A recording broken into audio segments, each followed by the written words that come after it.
Welcome to Pop Cult, where we talk reality TV, celebrity chaos, and pop culture throwbacks. Hi everyone, welcome back to Pop Cult. We are doing another episode of Reality Digest today, and we have some exciting things to talk about, I think, if I remember everything correctly. Yeah, I think so for sure. I mean, first and foremost, the Dancing with the Stars finale was this week, but maybe we will save that for last. Probably save that for last, because I feel like we'll Okay. need time. We'll need space. I need a second. I know. Holding space. You're holding space for the Dancing with the Stars finale. We post 2 episodes every week. Today, Tuesdays, are our Reality Digest episodes where we cover the previous week's reality TV moments and latest celebrity chaos. And Thursdays are for the Fame Files, where we revisit defining stories throughout pop culture history. This Thursday, we are talking about Scandival, which I'm very excited about. I was really excited to write this episode. And I thought it was going to be like shorter than some of our like the college admissions and Debt versus Heard, because those are actual court cases, but it was not, spoiler alert, but it is fascinating. So this is a court case. I mean, yes. To an extent, yes, it is a court case. But we're your hosts. I'm Avery. I'm Julia. And thanks for listening to everyone who's been listening and giving us feedback. This is honestly the only thing I'm enjoying in life right now. So there's that. Same. Like, at this point, we should all just be able to, like, not work and live lives of leisure. Because, honestly, I just don't feel like, what's the point? I don't feel like working anymore. I do love staying at home. I was telling someone about your comment on home confinement from the college admissions case when I told you that one of the offenders had home confinement. And that's not a punishment. I was like telling so many people about that. Well, so many people, my mom and my dad and my brother and sister-in-law. I was telling them that you said that. I was howling. They didn't think it was as funny as I did, but I thought it was hilarious. That sounds like my dream. Yeah, honestly. I mean, you have everything you need, then what's the point? What's the point? It's just an excuse to DoorDash. Wait, that's so true. Yeah. I would be DoorDashing all the time. I would be poor because I DoorDash too much if I were ever on home confinement. Not because you were forced to not be able to work. Yeah, well, don't you think you could probably work a remote job, though, if you were on home confinement? I think you have to disclose that, and then they'll be like, never mind, we don't want to move forward with you. Oh, yeah, but you're saying you would have a hard time getting a job. That's a good point. I didn't think about that. That this person was likely arrested, and that would I'm just talking about being at home. I just want to be at home. Yeah, you're just on voluntary home confinement. My goodness. Well, what should we start with today? We have a few, like maybe one less show. Yeah, we lost Special Forces. Yes. It died. So happy. I'm so happy you were sad of that. I was sad. Was over. I teared up a little bit. Aw. I was just proud that it was women. Like, thank God. I know. Because if it had been Cody, I would have never watched another season, probably. And I think that they knew that. I think so, too. I literally think that the DS were like, we cannot pass this man. Like he's actually insane. Win. And honestly, I saw some things online, just like his kids commenting on, press that he had been doing that really, like, painted him in too good of a light. And they were like, this is not the man you think he is. Please don't give him this platform, which I agree with. I do think that there are some people in this world that should not have access to the public facing, social media, or I hesitate to call it news, but for lack of a better word, news. Yeah, that's fair. I was trying to think of somebody specific, but I don't have. I know, I'm trying to think too. Like, honestly, that's how I feel about like Charlie Sheen, kind of. I really think he's not a good guy, and I don't know why he keeps getting like. They just made a whole documentary about him. Like, I'm not really sure. Corey Feldman. Oh my God, yeah, Corey Feldman too. He was disturbing. He was okay. We'll get to that. What should we start with today? What are you in the mood for?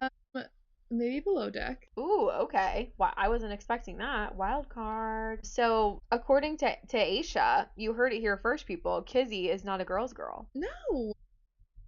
Not that that was any surprise to anyone. This whole episode was just everyone kissing everyone, and then like Aisha's insane dancing. I love her so much, but like, what the fuck was she doing with her? She's insane. Her dancing. She like has to be on some stimulant, like I don't know. drug. I'm not saying that she's doing like illegal. I'm saying she has got to have like ADHD. She like has to have ADHD. There's no way, because she's so hyperactive. Like nobody's like that without some sort of chemical interference. But we have like Kissy kissing Max, Kissy kissing Nathan, Kathy kissing Max, and V kissing Joe. I was like, the Nathan came at me in a way that disturbed me, because we know how this season ends. Yes.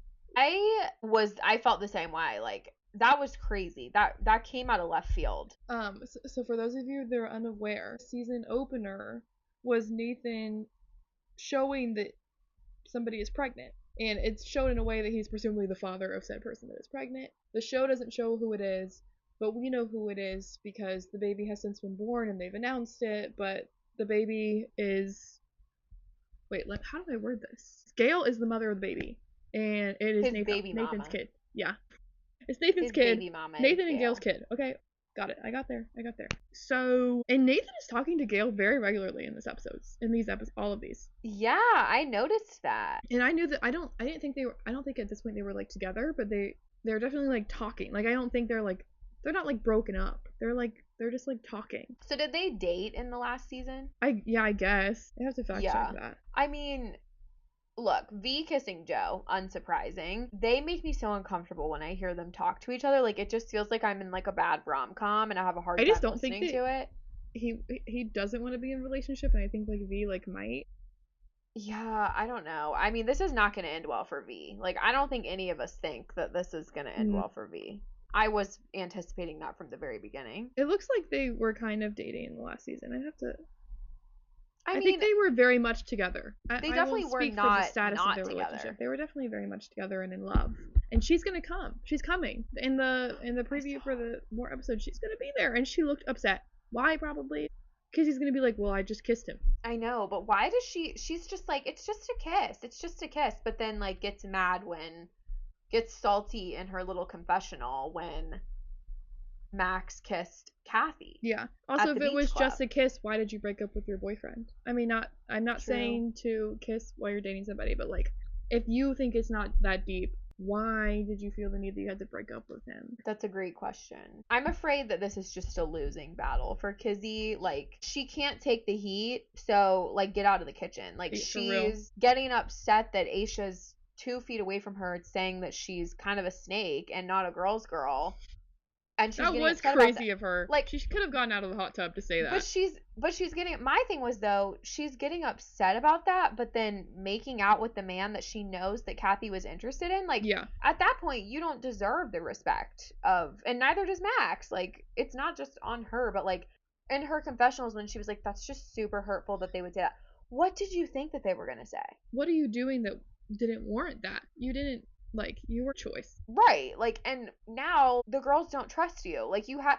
Kizzy, you're old enough to know how this cookie is gonna crumble. And, like, yes, Kathy has no claim over Max. But she shared, like, her feelings about him. And then you just blatantly kiss him in front of her. Like, that's not nice. Yeah, and like, Kathy's not stupid. She's clearly a smart girl. She knows that Kizzy was already jealous that they're both second stew now. Like, that was obvious. Mm-hmm. And I mean, let's not forget the hole in the butt, the hole in the skirt. Oh, I was like, I thought you were building up to like an elephant in the room situation, and I like was not comprehending what you were saying. Hole in the butt is the new elephant in the room. Yeah, that's genuinely, I thought you were gonna like drop something that I had forgotten, and I was like, what? What are you gonna say? Wait, that's actually hilarious. Hole in the butt does kind of have a ring to it. But I meant the hole in her skirt. Yes.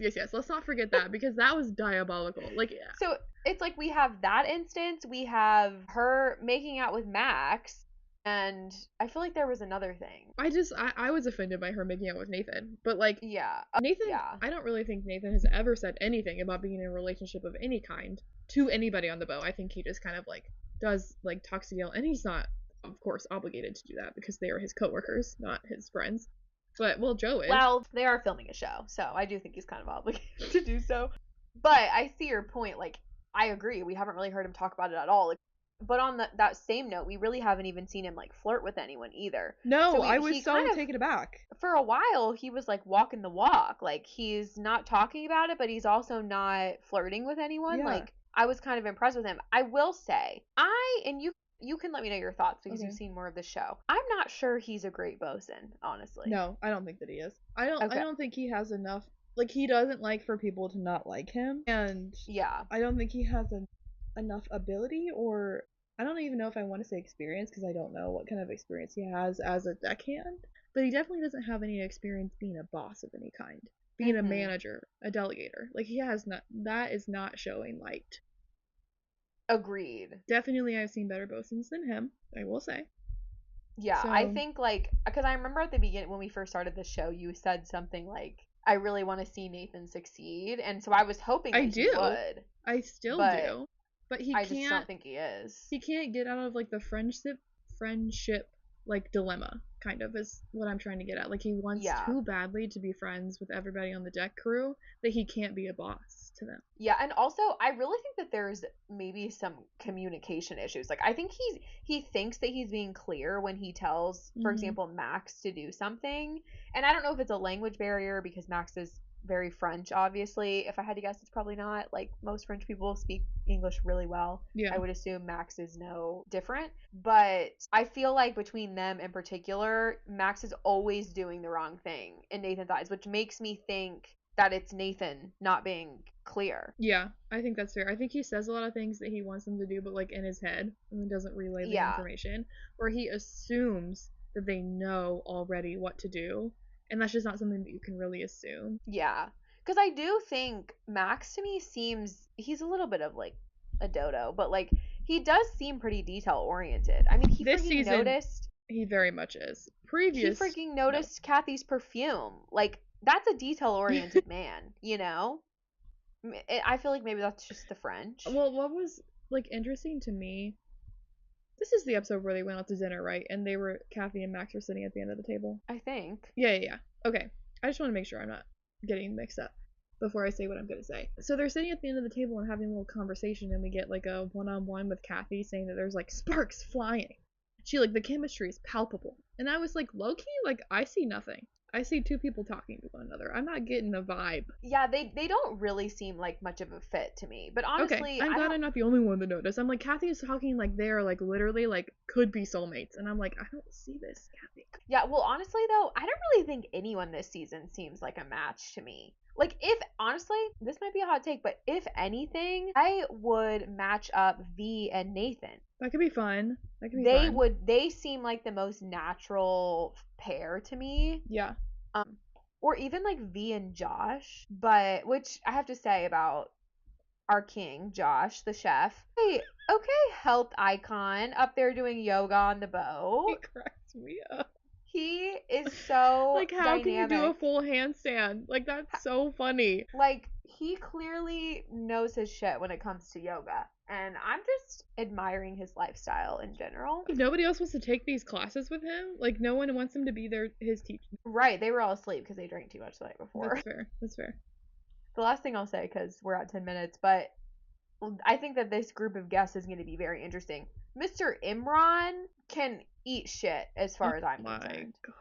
My God. They are getting the worst of the worst guests this season. Like, they the really weirdest like situations they're being put in with the matchmaker, and then just like the most obnoxious people ever.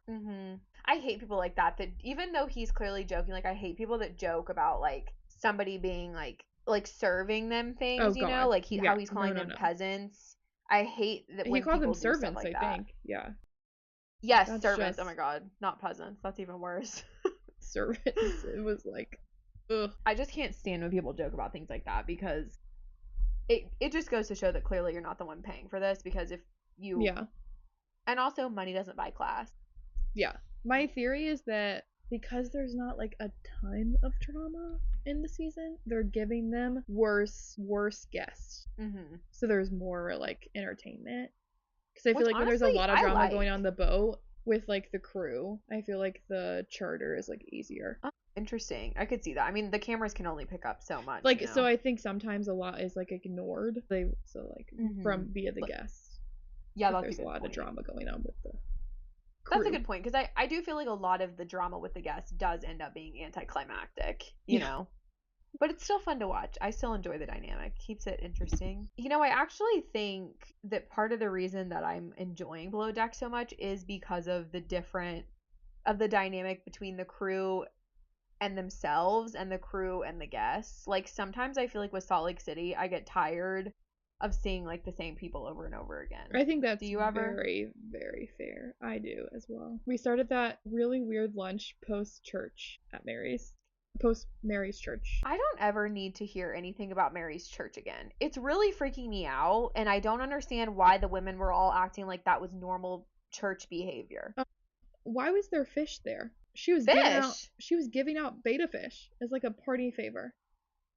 At the lunch. At the lunch. Yeah, that was weird. Like, why do I feel like someone from the church like donated them or something? She's like, I don't want these fish. That's Mary. Take these fish. Yeah, so like most of the episode was at this lunch. Yeah.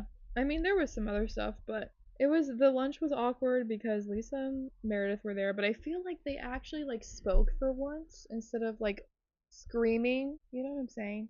Like, it was relatively calm. I mean, it wasn't, but like it was like calmer. Yeah, that's actually a really good like point. Nobody lost their minds. I didn't even really think about that. Yeah, like no one was shouting over the other person. It didn't end in a screaming match. That was refreshing. I mean, no conclusions came of it. No. There weren't any sincere apologies. I still have no idea what happened on the plane. Nobody will come forward, come clean.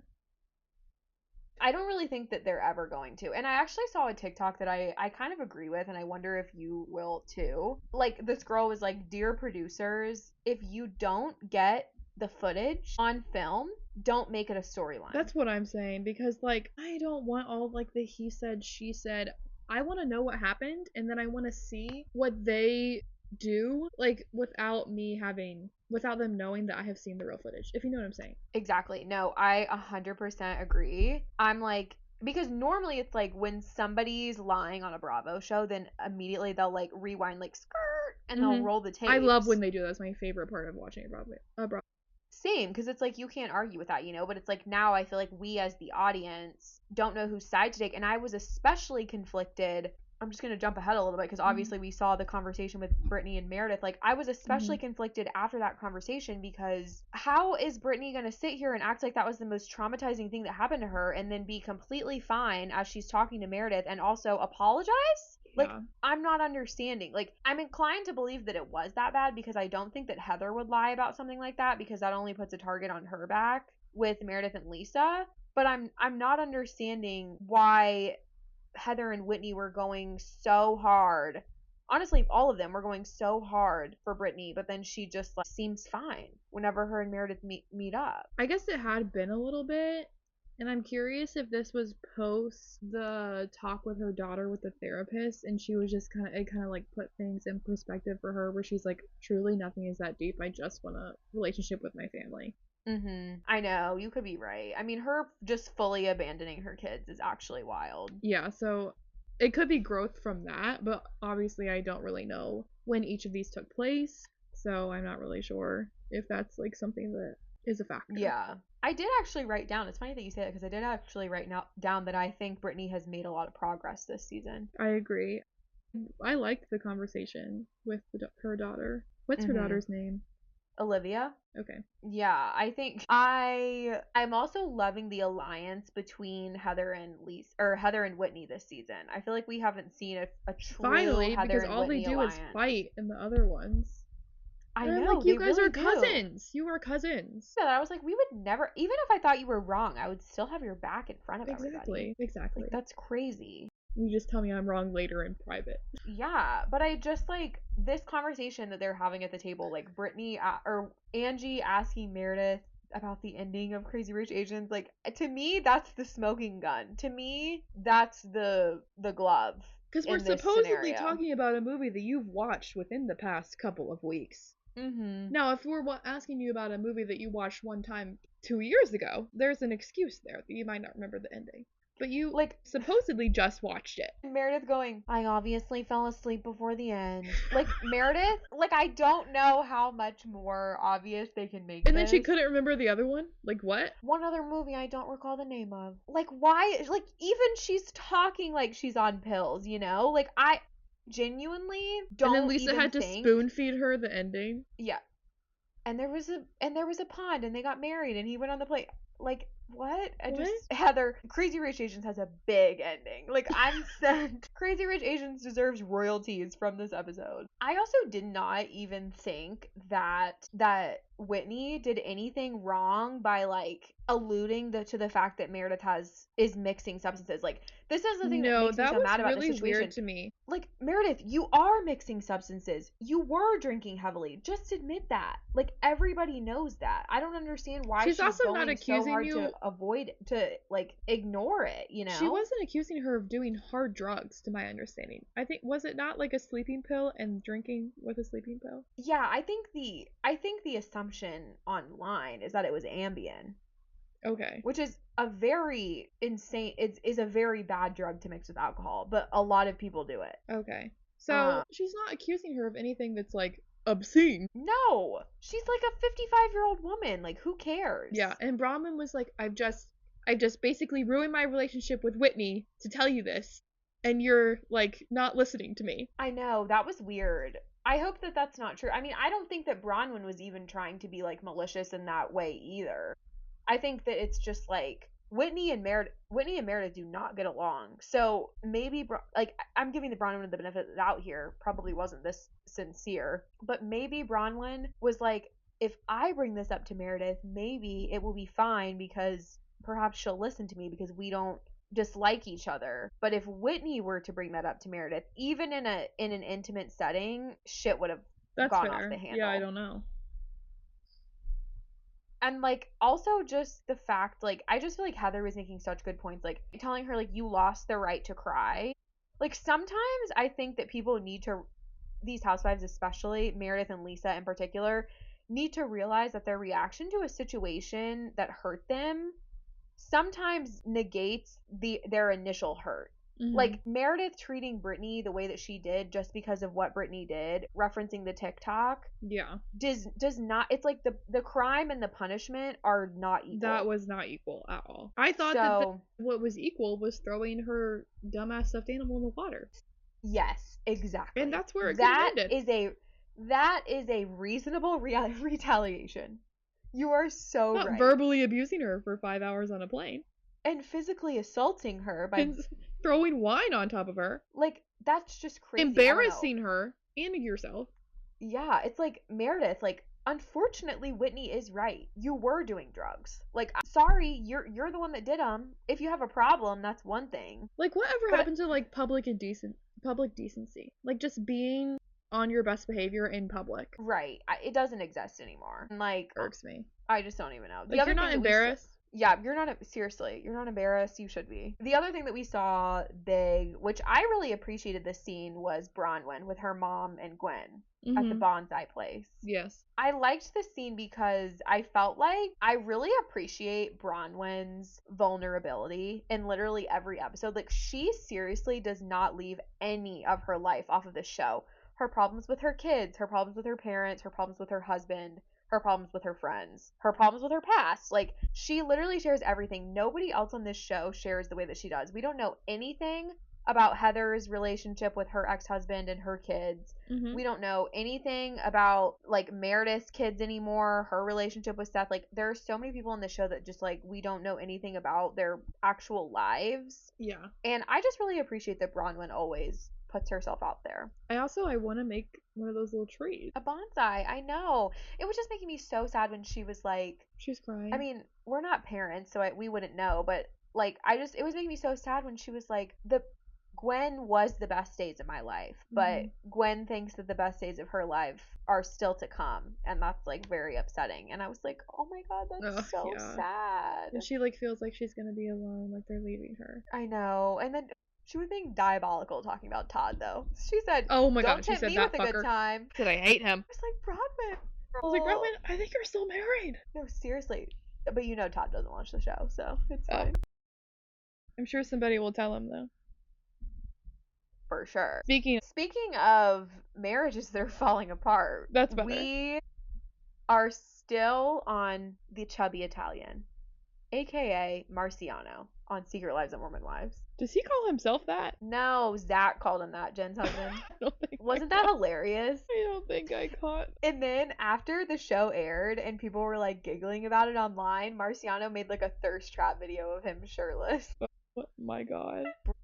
I think maybe just lean into the bit at this point. But I'm just like so not invested in this storyline. Like, why are it like Macy and Michaela like literally jumping with glee that he said he lied? This proves nothing. Are you talking about when they met up with him? Yeah, at the very beginning of the episode, when he's like, "Yes, I lied about me and Jesse having sex." Yeah, and well, he also says he kissed me, and that's where I'm getting like, I have no idea what's happening. This is why I need like this storyline needed to happen off camera, because I really don't care about it, and also I refuse to acknowledge a lie detector storyline on literally any show ever. That's fair. I think the thing so that much. made me the most mad this episode was, so like Marciano saying that Demi is the puppet master behind everything that Marciano has been like saying publicly. And so Layla knows about this and has to go to this event with an airplane in the background. I don't know what event it was. And Demi is there. So weird. Also, that one girl from the episode that we recorded. Yes, Camille. Yes. I was wondering if you noticed that. Of course I noticed that. Hey, girl. Hey, queen. I know all about you. She seems kind of unproblematic, and I'm kind of here for it. But I'm like, she's also friends with Demi. Oh, true. Anyways, I think Layla handled this completely wrong. She pissed me off so bad. She made everything worse because all she needed to do was hug Demi, say hey, hi, hello, and walk away. Not be like, Demi, I'm like pissed at you. And Demi's like, why? And she's like, Demi, like, you know why I'm pissed at you. Demi's like, no, I don't. With her ratty ass hair, because she had to stop going to Jay-Z Styles. Her fucking hair looks so bad in this episode. It looks so frizzy. This is Demi, for the record, not Layla we're talking about. Yeah. I mean, not that I'm a stan of Layla either, but regardless. But at least her hair is not ratty. Yeah, that's so fair. So Demi like loses her mind, and it's all started because Layla just couldn't be cordial. And she's like, Jesse, I had your back the whole time. I had your back the whole time. You didn't need to have Jesse's back because you could have just said nothing, and you could have not started anything. And then Demi wouldn't have freaked out and threatened to go on live and just expose Jesse's whole life. Even though this is, yes, just what Jesse's doing now. But like Jesse, in a sense, kind of controls the narrative. Versus if Demi just like shouted out everything without Jesse being able to have a voice. Like that would have been so messed up, and it would have been entirely Layla's fault if that producer hadn't calmed her down. Yeah, that's such a good point. I think yes, I think you're right. I feel like sometimes I give Layla the benefit of the doubt because she is so young. Like, she feels like how I used to handle conflict in college. Like, I would never like you would be at this point in my life, I would just be professional, and I just wouldn't address it. She is 24 years old. Avery, I am 24 years old. Yeah, I know. And she was probably children. 23 when they were filming this. She has 2 children, so arguably she should just be a little bit more grown up than me. No, you're right. I mean, you're right. I'm definitely giving her too much of the benefit of the doubt. I just feel like she is really struggling with her loyalties this season, which obviously we saw that come to an end. I think she's also struggling with the public being so mean to her that she was doing nothing in all the past seasons. And so she's just taking it a little too far. But she literally even made a post on Instagram. She's like, damned if I do, damned if I don't. Saying like, oh, you wanted me to be in it and I'm in it, now you hate me. But you hated me when I didn't do anything too. So that's fair. Like, she just can't win. But like in this situation, Layla, you were wrong. 100%. And I felt like Jesse was so valid in being like, Layla, like, why did you just ambush me like that? Like, when I picked up the phone, it felt like you were arguing against me too, which I totally understand. They should have never called Jesse. Totally understand. If I were Jesse and somebody had done to me what Demi did, I would be like, I will only communicate with them through like a lawyer. Yeah, or like that's a mediator very fair. Or something. And also, the way that I gotta keep burping. The way that Demi tells Layla to Jesse to tell Jesse that she's gonna go live grinded my gears so bad. And she was like, I'm gonna go sit in my car and do a live. Tell Jesse. Let her know. Just tell her. Like, just so nonchalantly. I would have actually me like that.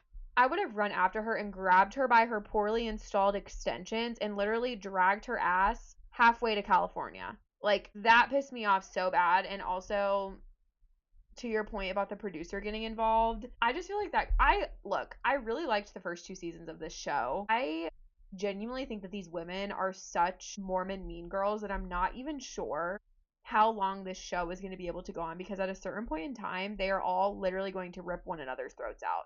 This show is so poorly produced. Like, I'm just going to just pull out an example from like old school reality TV real quick. Okay. With like an ensemble cast. With Vanderpump Rules, you never see production. Like, literally never. The only time that you might see them is if somebody's about to get into a physical altercation and they're holding them back. But in the first few seasons, they did not care about that. Like, literally, production never gets involved. So for me, to see that this producer is being shouted out by name just shows to me that these women are doing too much manufacturing of these storylines, and it's really bothering me. Yeah. And I wish that they would get it under, like, because sometimes it's fun to see the behind the scenes of it, but I feel like it happens way too much in this show. Yeah, I agree. So yeah, but also, okay, I have to know what you thought about like this conversation between Jesse and Marciano, them going to dinner together. Was the weirdest. I thought it was completely inappropriate that she would bring him into her hotel room. Like, first of all, let's not even talking about the fact that she thought it was even okay to have any kind of communication with him, ask him to come over, think that she's entitled to a conversation at this point in time. Like, that man clearly likes her. Fuck, he brought flowers. Like, and she's not okay. Women can wear whatever they want, but she was just wearing a bra, opening that door for him. Yes, I totally agree. To me, that conversation really showed how immature these women are, these women who were raised Mormon, and how their maturity levels just get so stunted at a certain age that they truly can't comprehend how to not be living their life for the male gaze. And like, again, we really like Jessie. Jessie is like one of my favorite Mormon wives, but she's just making some interesting decisions. Yeah, and I've heard her talk on this a little bit, because obviously people were like, girl, what in the world? Why did you invite him into your hotel room and then invite him to dinner with you? Like, that's really bizarre behavior. And she was like, you guys, like, for the show, we had to get the results of this, of this lie detector test. Like, they're gonna come to his email. Like, I had to keep him around for the scenes so that we could get the results. Why are they going to his email when she organized the event? I don't know. I could be wrong about that detail. It was something like that. Like, she was like, I needed him to be there so that we could see both of our results. Well, one, everybody could have been in the room. Right. Why do they have to sit outside in the freezing cold? And obviously the cameras were there, so it's not like anything was going to happen, but it's just... no, but I'm not saying anything is going to happen. I just feel like it was like, I don't know, it was just so odd. Like, Taylor was like trying to like clock her too. She was like, Taylor was like, this is just like not comfortable for anyone. Yeah, Miss Taylor, she is on her best behavior this season. I will give her that. I'm so glad she's back. Me too. That conversation between, I think it was like Layla, Miranda, Taylor, and like Macy was there. And then Macy goes to her little confessional talking about, I mean, not all men in the Mormon church are bad. Obviously, Macy. Like, really? That's what we're gonna pull out? Not all men? You're joking. Like, her defensiveness of the Mormon church is so weird to me, especially after listening to her book and hearing all that she went through, like, at the hands of the church and, like, because of these religious beliefs she was raised with. It's really bothersome to me how defensive she is of it. Yeah, did you catch that? No, I don't know if I was listening that closely. I do remember her saying that, but I thought it was in regards, she was like, well, I picked a good one. Yeah, like basically she was saying, they were all having a conversation and Taylor was saying something like, you know, or maybe it was Layla was saying something like, I don't feel like I need to, you know, date or marry a Mormon man. Like, I feel like I've realized that people can have morals even if they're not part of the church, which was something that they really tried to ingrain into me. And Miranda was agreeing, and so was Taylor. And then Macy like goes into her little confessional and she's like, well, there are good Mormon men out there. I picked a good one. Like, okay, good for you, girl. And the rest of their husbands were bags of shit. I don't know what your point is in saying that. Like, that's why I just feel like Macy is getting on my nerves so badly. She's so self-righteous. Was she? Like, I think she was part of the Saints and the Saints Sinners storyline. 100%. Yeah. She's still very involved in the Mormon church. Don't get it twisted. That's why I'm like, One thing that I did right that I thought was weird is that, like, I was like, why is Jessie so just, like, giddy around Marciano? Like, I feel like she, like, changes entirely. Like, she, like, stares at him. She's, like, laughing. Her vibe is just entirely different when Marciano's around. No, you're so right. If I were Jordan, like, watching that back, I'd be like, okay. I think I'm gonna exit stage left. Yeah. That would have been me. Somebody else that I need to exit stage left is Kourtney Kardashian's ass out of this entire show. There, like, once again, I'm gonna say it. There is too much damn Kourtney in this season. I thought she didn't like to film. Why is 1/3 of every single episode Kourtney Kardashian? I don't know. This is like a lot of her, I feel. Am I being crazy, or is she in a lot of this season? No, I don't think so. Like, I don't think you're crazy. Like, I agree. Yeah. I mean, I just don't even know what to, like, say about her this episode. Because it's going to be really mean. That's fair. I thought this, like, what is it, this parenting person? I don't even know. Who was, like, really hitting on attachment parenting is, like, the only way to parent. And, like, co-sleeping and all of that. Completely disregarding how unsafe co-sleeping is, but okay. Is it because they could, like, suffocate? Because you could roll over onto them and they could suffocate. Yes, okay, that's what I was thinking. Or you could put a blanket over them on accident in your sleep and they suffocate. Like, it is easy to die. I just don't understand why she feels like she needs to parent this kid so differently from her other 3 kids. Who seem to be fine, to be honest. I mean, I'm sure they're assholes because they're famous, but, like, they seem fine. It might be Travis. Like, he's, like, pushing that? But I don't know. Maybe. I mean, I want to like Travis, but unfortunately it's just, like, by association, he's also on my shit list this season. Oh, and then we have those dumbass brain scans. I just can't get behind how real any of that is. No, how are we gonna fix your frontal lobe? Tell me. She's like, I cannot be having my frontal lobe acting up while I'm trying to pass the bar. Like what? Kim. Like who? What? Kim, your frontal lobe is not the reason that you didn't pass the bar. What is a brain? Like, what is that? Like, you can't tell me that's not a fake picture of a brain that he pulled up there. Right. Like, he made that up. You can't tell me that's not a doctored image. Like, I do not believe this is a whatever he was, whatever kind of scientist he is, doctor, whatever. I feel like every season they do some sort of, like, medical gimmick like this. Like, last year it was, like, that Prenovo stuff, that full body scan. Yeah, thing. Well, then they did, like, the real age blood test thing. That, yes. I just feel like it's, I don't know. I mean, it's like, who cares? I saw a TikTok because Kim has an aneurysm, right? Mm-hmm. Why couldn't I see that bitch on the brain scan? I was wondering that too, if he was going to talk about the aneurysm at all. And I saw a TikTok about that. I was like, I didn't even think about that. One, because I don't know how to read a brain scan. And so maybe he's taking that to his advantage. He's not showing us a real damn brain. We need a neurologist to crack this case for us. A real neurologist. Where's Derek Shepherd when you need him? The thing that had my jaw on the absolute floor, though, was when Kourtney said what she did to Kim about their dad in the group chat. Wait, what? When Kim was getting ready for the Met, and she texted something about a number that she associated with their dad or something like that. And Kourtney goes... I didn't get that whole conversation. I did not understand. I didn't really understand the whole numerology of it either. Well, what I did understand was Kourtney texting Kim back and saying, Kim, I think this is dad telling you that you really need to get your priorities straight and you shouldn't be studying for the bar. And that you shouldn't study for the bar and that you should just stay home and be with your kids. So when Kim started this story, I had assumed that her phone / computer, whatever kind of device it was, had been hacked and somebody had put that picture up on her screen. I wasn't understanding. Like, I still don't get it. Like, if she had never seen or known that picture existed, where did it come from? Well, I don't know. I didn't catch that. I was just thinking that was, like, maybe her background or something. No, she didn't know what that photo was.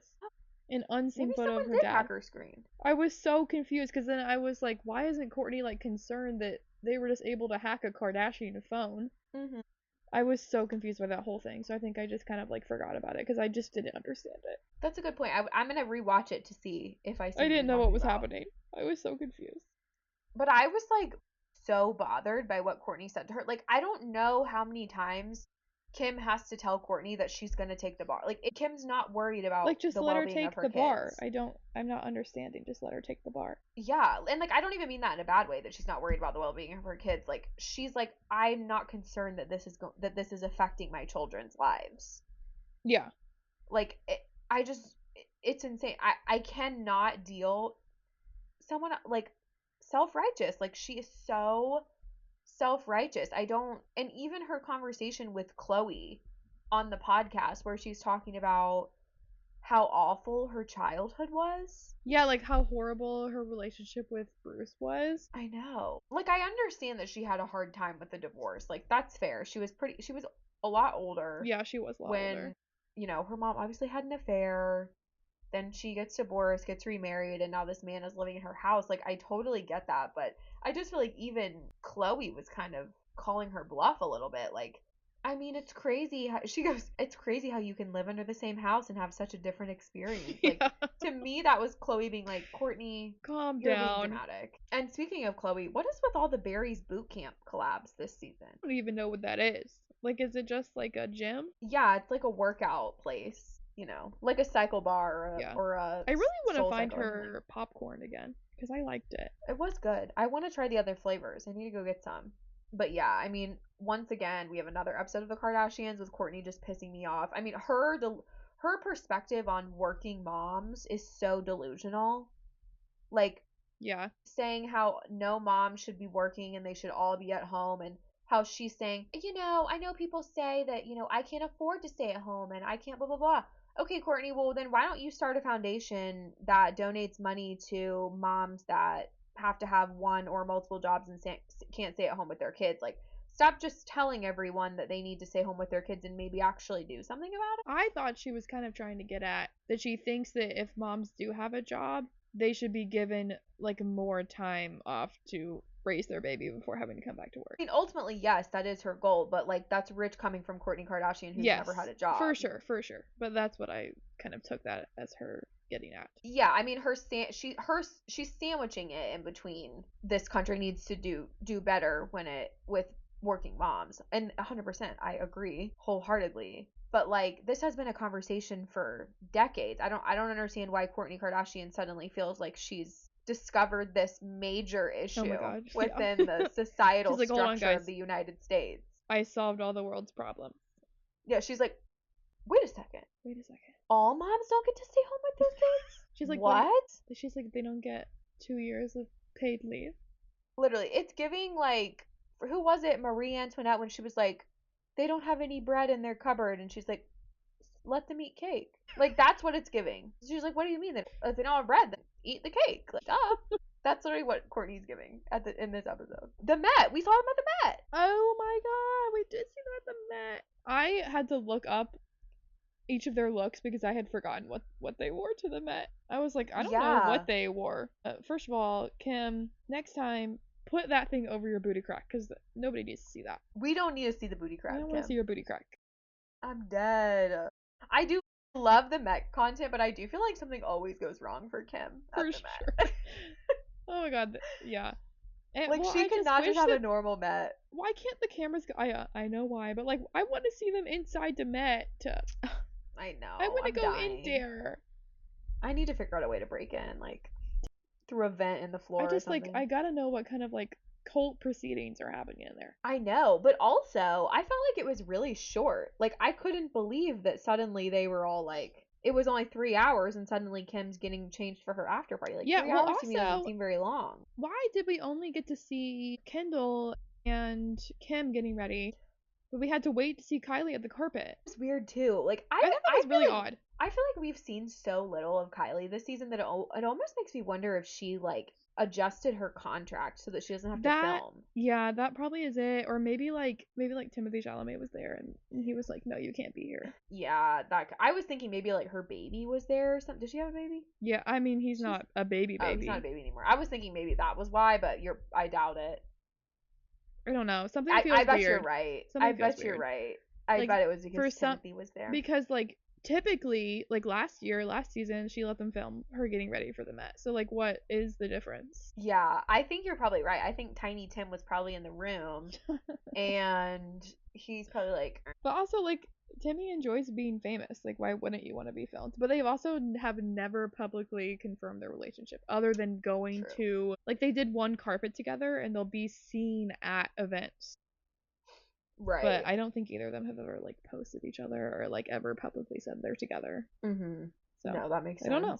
Maybe they're still keeping it a secret at the time, and they didn't want to be filmed. I can't remember if they, like, attended the Met together. I don't think they did. I don't even know if he was at the Met. But again, we've seen so little of her this season that it kind of does make me wonder if she did, like, back off on the filming schedule a little bit, which makes me sad because I think she's so funny and I really like her. She's so funny. Okay, he was not at the Met, but he was in New York. Oh, he was at the Knicks playoff game. Well, that's tea.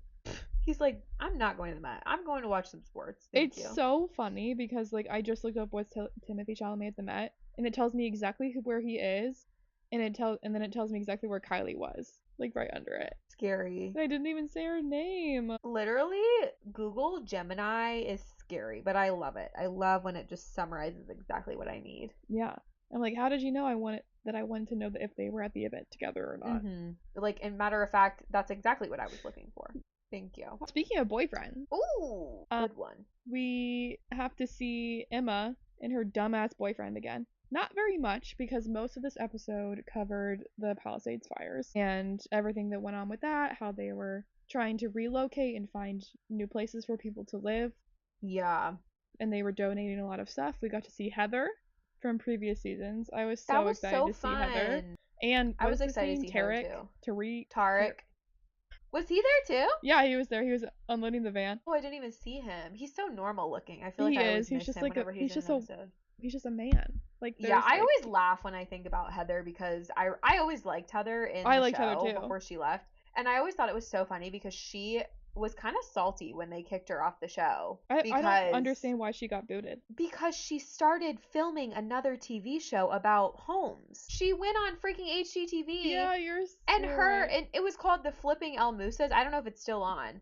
Was it a breach of contract? Like, probably. Think about that. You cannot film a competitor TV show and expect to continue to have your role on the other one. Like, I just remember, like, because she kind of made it seem like they didn't want her back because she became a mom, which is clearly not the case because we've seen Brie with her kids, we've seen Amanda, Maya. Like, I just thought that was so funny. But that was like my one thing where I was like, Heather, we've got to come back down to earth, babe. But I was excited to see her back, and honestly, I would love for her to make a reappearance. I would love some like original cast back in the show. Me too.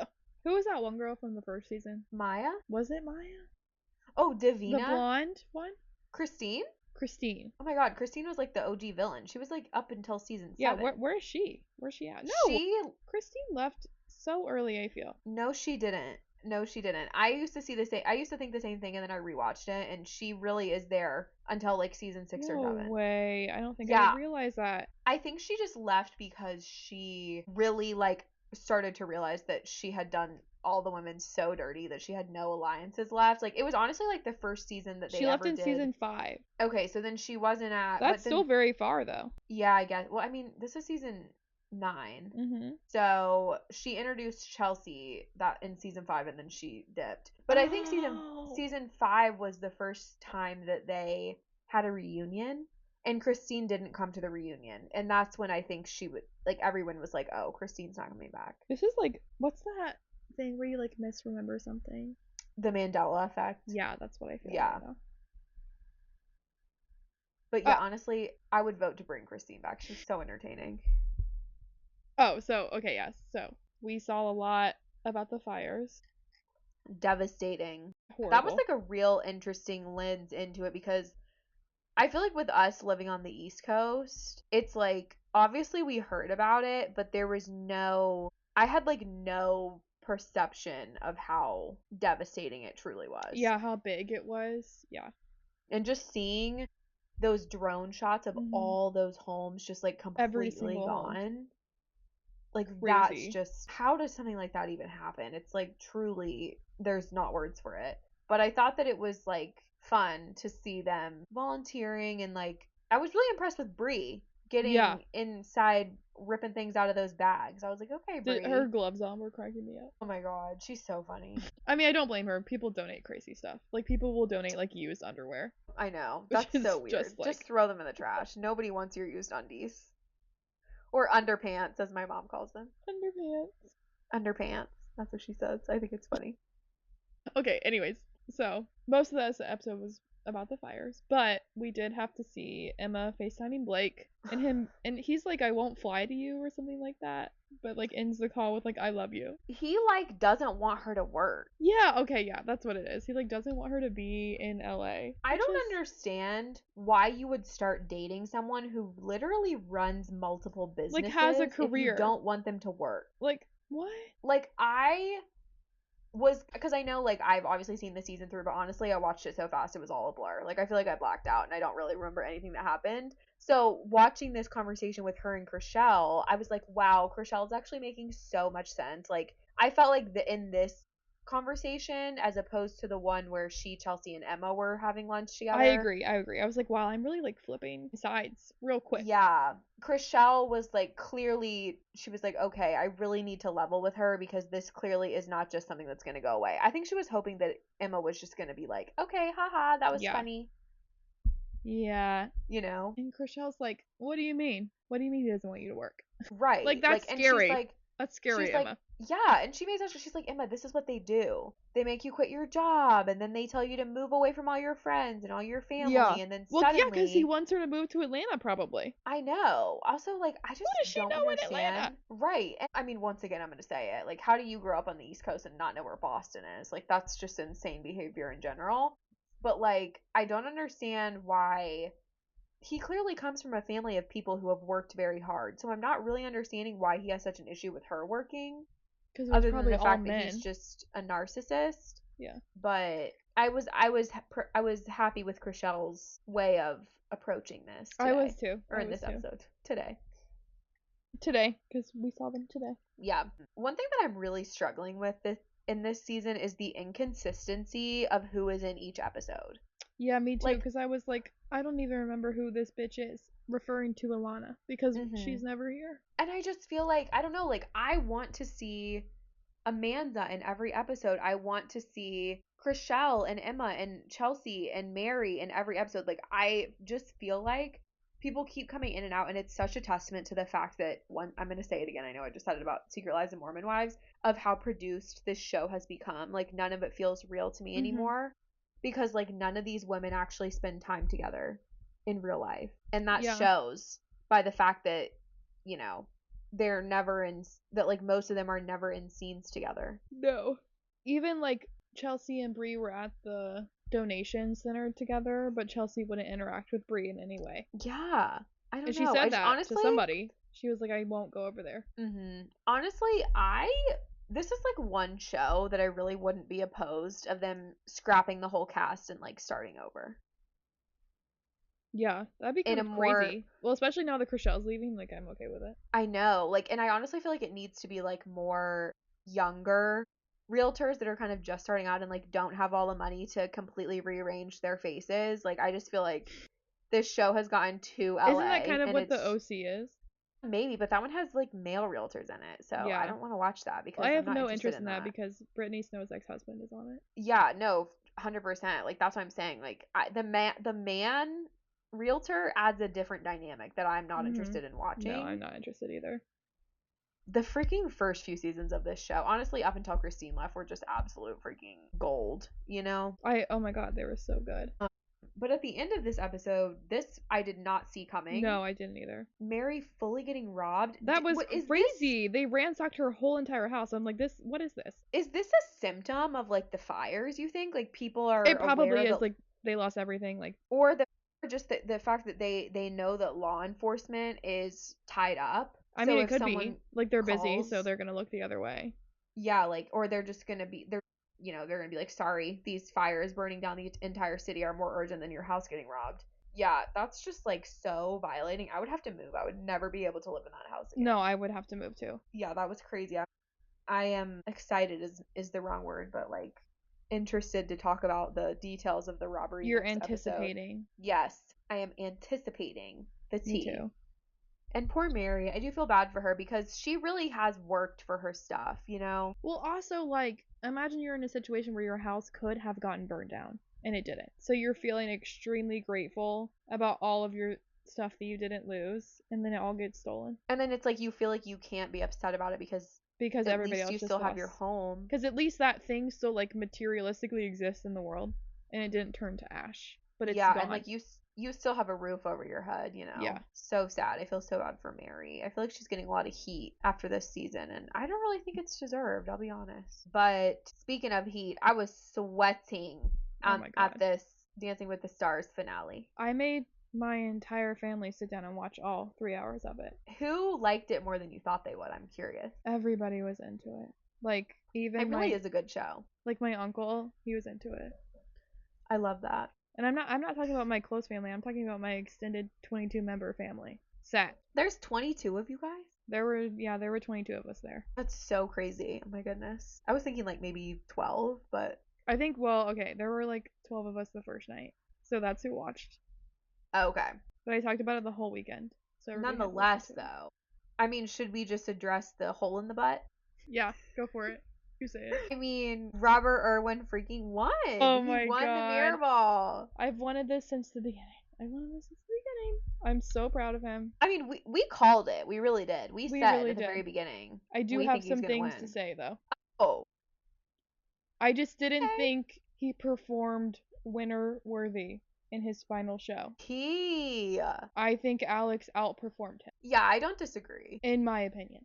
That's not discrediting every other dance that they've all had this season, and he did fantastic overall. And he had the heart. He had, like, he deserved to win wholeheartedly. I just didn't think that his freestyle was, like, my favorite. It wasn't my favorite. I actually I liked the dance a lot. I didn't like the music. Okay, maybe that's what it was. Yeah. Maybe that I'll was need to my go back biggest and watch issue. it. Maybe that was my issue. I loved Alex's and I loved Jordan's. She's a many. Yeah, that was a really good choice, and I thought the part where she was with the female pros was so fun. That was so cool. It was so good. I mean, like, I almost don't even want to bring the mood down by talking about this mediocre man, but like Dylan's Paso Doble was terrible. They are actually the judges were actually insane for saying that his like instant dance was good. It was terrible. Derek saying that it was the best foxtrot he's ever seen on this show from a male. Insane behavior. He must be stopped. I don't know what that meant. I don't like. Was he possessed in that moment? I don't know what that meant. Like, he should be fired for that comment alone. And Dylan's entire freestyle was literally just back-to-back lifts and gimmicks, and the dancing he did do was bad. Yep. So what was diabolical is that he didn't get 5th place. Dia-fucking-bolical. Elaine Hendricks, if you're listening, you deserved to be 3rd place. Like, you deserve to be above him. Yeah, or at least just above Dylan, because Jordan was also really, really great. Like, Dylan. Was Jordan 3rd? Yes, I think so. I think it was Elaine, Dylan, Jordan, Alex, Robert. Okay. That's what I was thinking too. Like, yeah, I mean, I thought that Elaine's rumba was gorge, flawless. Her instant dance was like, that was a way. She had quick step for her instant dance. That's like really hard. That was I would have cried. The hardest instant dance, hands down. Everyone Watching else them had all pick out their outfits would make me laugh so hard because the men would have such a hard time. Like Robert and Dylan had such a hard time picking out their outfits. Whereas the girl stars would go up and just immediately grab a dress and start changing, but the men were like trying to decide what to wear, and it was cracking me up. I know. It was also so funny when Jordan was too short to see changing, like her little silhouette. Yes, that was funny. That was funny. Also, in the instant dance, I don't know if anybody picked up on this, but when it was Robert, he picked out one shirt to go change into. And then when it was his time to dance, it was a different outfit. Well, I didn't pick that up. I didn't pick up on that. Because he picked up this ugly ass shirt, and I was stressed out. I was stressed out for him that he had picked that shirt. And then he's dancing, and it's not that shirt anymore. I said, what? How was that allowed? But that's too good. Whitney was probably like, no, you're not wearing that. She was like, you can't wear that. I thought everybody did great, though. I mean, besides Dylan. Dylan's taken out of this. Right. Dylan sucks, and I hope I never have to see him on any show ever again, even though you're probably right. He's probably going to be on Special Forces next season, and I just feel like the DS are going to rip him a new asshole. That's so fair. But they'll also probably like him because he is pretty charismatic. But I see through you, Dylan Efron. And also, I just have to shout out the fact that Jordan's freestyle was like the best dance I've seen on this show. Oh, it was great. I loved it. I was like, and like, I love that they gave Ezra his flowers for his choreography because like, I truly feel like that was so out of his comfort zone, and he did a really good job. You're telling me that's his second season, and he made it to the finale and choreographed that? Like, mind blown. I know. But I think that I'm proud of him. It was Robert's trophy all along, and Whitney, I'm talking about pro Whitney, not star Whitney. We'll get to her in a second. Pro Whitney deserved the Mirror Ball trophy for this season. Yeah, she did such a good job. Almost more than Robert deserved it. Like, she deserved it. Like, she's been screwed over by like so many other seasons, specifically Milo's season. I guess that brings us to Whitney and Mark. What did you think about the Call Her Daddy episode? Did you watch it? Yeah, I watched it. So the night it came out, I just sped to the end and watched the dance because I was so anticipatory of the dance. I was like, I have to see this. And then I listened to it a couple days later when I was traveling. Like, I don't know, it put a lot of things in perspective. It made me as a person feel bad that I had been like talking shit about Mark earlier. I mean, I've been talking shit about Dylan the whole season. But I struggle to say this.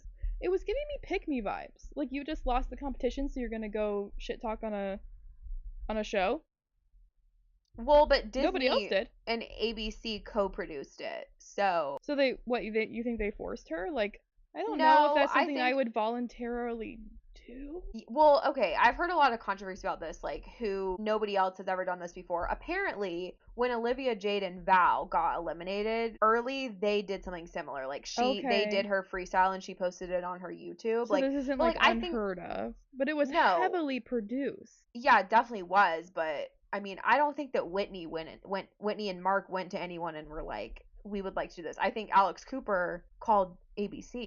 Yeah. And said, I would like to have, or ABC got, because, okay, this is actually my theory now that I'm thinking about this is all coming together. So generally, when somebody has signed a contract with a TV show like Whitney has with Dancing with the Stars, they have to approve any interview that they do or any press with that constituent, like with ABC, whoever is their boss technically. So if I had to guess, Alex Cooper probably reached out to Whitney asking her to just come on as a guest. And then Whitney had to get that approved with ABC. And then ABC was like, well, everybody's demanding your free, including me. I was demanding a freestyle from them. Yeah. And then ABC was like, people are demanding to see your freestyle. Like, what if we just did it on her podcast? Like, I like Alex Cooper, and I think she's a very creative, ambitious woman. Do I think that she would have come up with that idea? No. No. So that is my guess, my hypothesis, if you will. Okay, now that I know that it's been done kind of before, it doesn't feel as weird to me, but I'm like, in a way, you going and doing that is telling me that you think that you deserve to win. But I mean, don't you think she kind of did though? Based on her dance skill alone. If that's all we were looking at. If that's all we were looking at, then Alex would have won. But if Whitney were still in the competition, you still think that Alex was a better dancer? I don't know. I mean, I just feel like Whitney, like, you're entitled to your opinion. Yeah, I just feel like Whitney was like fantastic, but like, I don't know. I can't predict what didn't happen. Do you think also part of the reason that they did this was because, okay, this is my hypothesis number 2, that because of how bad the cyberbullying was this season, do you think that they maybe did it on Alex's podcast because ABC/Disney didn't want to take like a too hard of a stance on like the online criticism and online engagement? Maybe. I mean, I think that was one theory that I've seen. I did not come up with this in any way. But you know how Alex Earl has a podcast that is produced by Unwell, which is Alex Cooper's company. Had though, right? She doesn't work for her anymore. I don't believe so. But no one knows exactly what happened between Alex Earl and Alex Cooper. They've never spoken about it. They used to be good friends, but now they're never seen together anymore. We don't see anything like that anymore. They don't talk. We've never known what happened. It was a very weird situation because people were really into the podcast, and all of a sudden Alex Cooper is posting on her Unwell that they want essentially the description of a replacement for Alex. Mm-hmm. Which kind of went to the Dance Moms girl. What's her name? Kendall? Whatever. Regardless. So like The Dance Moms girl, I don't know what her name is. I mean, there is a girl from Dance Moms named Kendall, but I didn't know she had a podcast. She has a podcast with Unwell now. But essentially, Alex had like posted on her Instagram like looking for a college girl to talk about partying, all that jazz, in a podcast. Essentially, what Alex's niche was, but regardless. So a lot of people were like, do you think that Alex wanted to get not like the freestyle? I'm disregarding that because I don't think that was Alex's idea. But Alex wanted Whitney on her show almost as a diss to Alex because she thought that Alex was going to win. Maybe. I mean, yeah. I would be surprised if that was the original intention, but I don't think that it's crazy to think that was coming from a standpoint of this person does not like Alex Cooper and thinks Alex Cooper is very much a mean girl. Yeah. So like I don't know if there's any like actual conspiracies with that, but I thought that was an interesting take for sure. Yeah, I mean, because we don't know what happened with Alex, and there was no support from Alex Cooper about Alex Earl while she was on Dancing with the Stars at all. Yeah, I definitely think that there could be some truth to that for sure. Do I think that that's the reason, that everything else came together? No, but obviously you're saying that too. Yeah, I don't know. Here's my other thing. If they wanted so badly to show the freestyle, why wouldn't Whitney and Mark just go on to Joey's Dancing with the Stars podcast? Yeah, but like that's what I'm saying though. Like I really think that ABC Disney has like they can only be involved in it so much because of the fact that the show was still going on. Okay. Like but they're also not going to let somebody. Right, because they're not going to let somebody that still is basically, including Mark, is also under contract with them. They're not going to let somebody under contract go do something with another production team that's dancing related. Like, that's probably a breach of contract. It's all very interesting. Yeah, it's definitely an interesting scenario, but I also just think it's, like, it makes me feel bad for Whitney and Mark because, like, it just gave people another reason to shit on them and talk about favoritism. And, like, I do think that overall, the message of the dance was extremely important and moving. Absolutely. Like, hands down, that was the most impactful dance of the entire season, in my opinion. Yeah. I mean, I really liked it, especially after listening to the interview and then, like, seeing the dance again. Because I had just, like, watched it without listening to the interview. So I was kind of like, what's going on? Mm-hmm. Well, then people were attacking them because they were like, there's obviously camera cuts. Like, this wasn't, like, performed in one take. Of course there's camera cuts. It's produced. But, like, let's not act like that means that Whitney's suddenly a bad dancer. Like, no. It's just, like, people are trying to do anything they can. That was, like, pissing me off because, like, make her sound like a bad dancer. Like, it's you've so danced weird. all season, like, and made mistakes in front of people, and you're given this one chance to perform your last song. You're going to do it to the best of your ability. If you need to do more than one take, you can do more than one take. God forbid. Yeah, and also, it's giving Meredith with the pills. Like, Meredith, it's obvious that you're on pills. Everyone, it's obvious that Whitney is a good dancer. Like, let's just stop arguing about that. But I know people don't like her, but that doesn't mean she's not a good dancer. On the flip side, if they had done it in one take and put that out there and she had messed up a little bit, people would have been shitting on her for not doing it again. Literally. They're like, when you had all the chances, you could have just said, let's do another take. When they were mad at her for freaking counting out the counts in the group dance. Like, it's just somebody's got to do it. The poor thing can't do anything right. And, like, once again, I've said it once, I'll say it again. We have got to call back to what she actually did to become a quote-unquote villain. She left a group chat and didn't show up to one of Macy's probably 20 baby mama events in an entire year. It's like, once again, the crime does not fit the punishment. And I don't understand why they got so much hate. Like, I'll never understand somebody who DMs or leaves a comment that's just, like, so unbelievably hateful. I mean, I know I've talked a lot of shit about Dylan Efron, but, like, I've also said I think he's probably a nice guy. I just am You're not sending him death threats. No, I just don't want to see him on my TV. But unfortunately, he's probably going to be on something again, and we're going to have to talk about it. And maybe I'll change my tune. But I just think that, like, people, like, the TikTokers are going to ruin this show. It's going to get to a point where the cyberbullying is so bad that ABC is going to be like, we've got to do something about this. And it's probably going to be either, like, taking the fan vote away, or maybe they'll take a few seasons off. Like, it's going to come to a head, just like everything else, We're going to get our privileges taken away, people. I know. I just hate it. I don't know. And it just made me sad for Mark because it, like, especially listening to him talk about the last couple of years with him and his wife and, like, the reasons why he came back and stuff. It's just like, Mark did not ask to be in the limelight like this. Mark is a ballroom dancer. Yeah. He's just here to teach a celebrity how to dance. Mm-hmm. And at the end of the day, he said it in the episode, this is a dance competition show. Why are we acting like, if, let's just say, in another dimension, if Whitney had won, that would have actually been like the cardinal sin, you know? It would have Like, been the end of the universe. Like, I don't get it. Like, obviously, we're sitting here talking about all these shows, like, we take them seriously, but at the end of the day, we're also like, this is just a dance competition. Yeah, I think we can all take a step back and touch grass. Right. And with that being said, I am very happy for Robert and Whitney, but I've also seen some stuff online, people suddenly saying that Robert didn't deserve it and Alex did, and it's like, but you guys the whole season were saying that you wanted Robert to win, so I'm just not understanding. I don't get it, guys.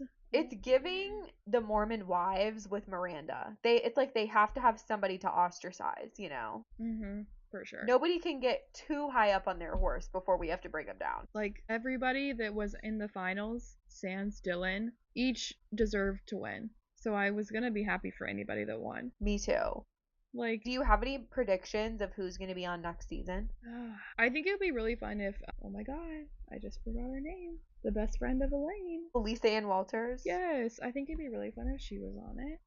Ooh, that's actually a good point. I think she might be. Really fun if they got a big ass actress to go on there, or a Kardashian. I would die. I don't think a Kardashian will go on. I don't think so, but I think it'd be fun. I do think that Jason Kelsey will. It's just gonna be another Andy situation. That's the issue. He could surprise me. You're right. But I'm like, can we just get people who actually have a chance? Like, or maybe even his wife.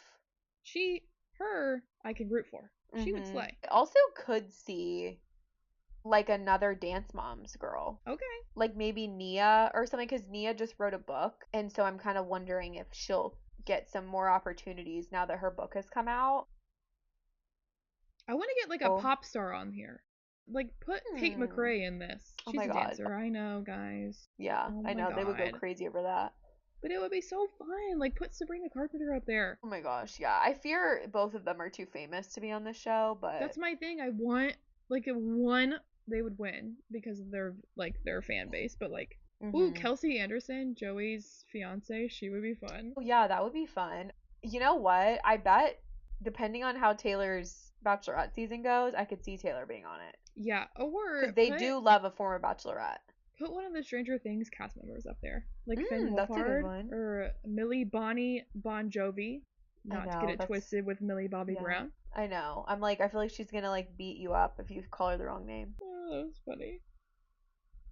What else? What other shows were like super relevant this season or this year? I don't know. I've been wrapped up in Stranger Things for days. My gosh, I haven't even started it yet. I still need to like rewatch the entire series. No one has watched it that I know personally. So there's no one I can talk to. And I'll definitely watch it. Losing my mind. I'll definitely watch it. I just fear that it's giving the same as Euphoria, where like it's just been so long between the seasons that like they kind of lost people, you know? I think that's not to say that people won't watch. That's very fair. But I'm like just as much enjoying my time now as I was in 2016 when I watched season 1. Like I'm just having a good time. Like I just want to know everything. For sure. Speaking of shows coming back, the last thing I have to say is that it was announced that season 4 of Secret Lives of Mormon Wives will be released early 2026. Not sure what that means, but there's going to be 20 episodes. Did you see this? Wait, early 2026? Yes. So there's going to be like no break between... Barely. Interesting. Will I even finish in time if I'm doing one episode a week? Yeah, definitely. I think so. I don't think it'll probably air maybe until February or March. Oh, okay. But what's crazy about this is that season 4 will be Dancing with the Stars. Like, that's the time frame. Yeah, I'm super excited. And we're finally going to get, like Whitney said, we're going to get light on why Jen is being such a bitch to... I know. Like, Jen, girl, we're trying to root for you. There's going to be some stuff that comes out. I'm like, what? Like, just say it. And I know you can't. I know. Like, just say it. I'm, like, actually dying to know. That's, like, really the only storyline I'm invested in. Yeah. Because I don't really understand. I don't feel like Whitney did anything wrong towards Jen during Dancing with the Stars. So I'm like, how much really could have happened outside of you guys training for this show? Like, I don't understand. I'm like, were you guys busy, like, dancing? Like, I know. What could have happened? But, Lord, you never know. nonetheless. Oh, wait. We have one more thing to say. Something was announced literally today. Whitney is going to be Roxy on Yep. Broadway in Chicago. Yep. She's gonna be fan-fucking-tastic. Like, she's going to do great. Good. I'm going to go see it for sure. And if one person sends her hate, I will come to your door and smack you in the fucking face. Because she is not the first celebrity to do this, nor will she be the last. This is a very normal thing to happen in Chicago with Roxy Hart. Chicago is one of the longest running Broadway shows that there is. Get off your high horse and get over it. They're used to it. And it's only 6 weeks. It's only a 6-week run. Like, God forbid. And not to mention, she's not even the only Dancing with the Stars contestant that's played this character. Who's the other one? Ariana Madix. That's what I thought you were gonna say, but I just don't think of her as Dancing with the Stars. Yeah, I know. But yes, she was on Broadway after Dancing with the Stars in this role. So yeah, I'm definitely gonna go see her if I can like find a ticket that's reasonable, because I've never seen Chicago and I would love to. I've seen the show, but I would love to see it with her. Yeah, she'll be fantastic. I'm so excited for her. And like, honestly, I hope this is a big fat middle finger to all of her Mormon Wives co-stars, because it's giving they peaked in high school and Whitney is like about to not be on this show, not because they kicked her out of Mom Talk, but because she has better things to do. Which I hope is not the case, because I do like Whitney and I want to see her on the show. She's very entertaining to me, but I fear she has skyrocketed past her co-stars a little bit. Yeah. But we shall see. Time will tell. I have a feeling that she and Connor are going to be making a move to LA by the end of 2026 at the latest. I am looking forward to it. Me too. And I'm also looking forward to our Fame Files on Thursday, which once again is about Scandival. If anyone's unfamiliar, this is the honestly worldwide cheating scandal that broke the internet in 2023 between Ariana Madix, as previously mentioned, and Tom Sandoval, Vanderpump Rules stars who were in a relationship for 9 years, and he cheated on her with her best friend. It's juicy, so tune in on Thursday. And thanks for listening, everyone. Thanks for listening. Bye. Thank you so much for listening. We hope you enjoyed this episode, and we will see you next week for more pop culture chaos. The stories we cover are based on research and publicly available sources. While we strive for accuracy, some details may be disputed or unverified, and this episode is for entertainment and informational purposes only.